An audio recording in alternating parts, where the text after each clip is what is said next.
सध्या बिबट्यांचं संकट मोठं असताना जागोजागी वन विभागाकडून बिबटे पकडण्यासाठी पिंजरे लावले जात आहेत. पण याच संधीचं सोनं करून काही तराट बिबटे आउटसाईडला असलेल्या पिंजऱ्यांच्या मध्ये जाऊन झोपण्याचा कारनामा करताना दिसत आहेत. या उसाच्या क्षेत्राशेजारी लावलेल्या पिंजऱ्यामध्ये हा फकाट बिबट्या निवांत झोपलेला पाहायला मिळतोय.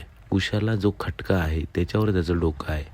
चुकून जर तो दाबला गेला, जोरात दरवाजा खाली पडून याचा पाय तुटण्याची शक्यता आहे. बरं, मग आता हा फकाट बिबट्या इथं झोपलेला असताना खाराखोरा बिबट्या का बरं इथं येईल? तसेच याला काहीही इजा होऊ नये यासाठी या व्यक्तीस पिंजऱ्यातून उठण्यास भाग पाडले. ए बावड्या, कोण आहे? ती झोपाय जागा नाही ना? हा, पण उठा तिथून, बिबट्यासाठी केले.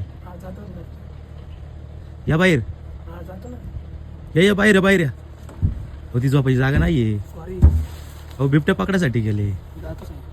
आम्ही कायला विनंती करतो त्यांना, या बाहेर. बरं, मग आता तुम्हीच ठरवा, आम्ही केलं तर योग्य की अयोग्य?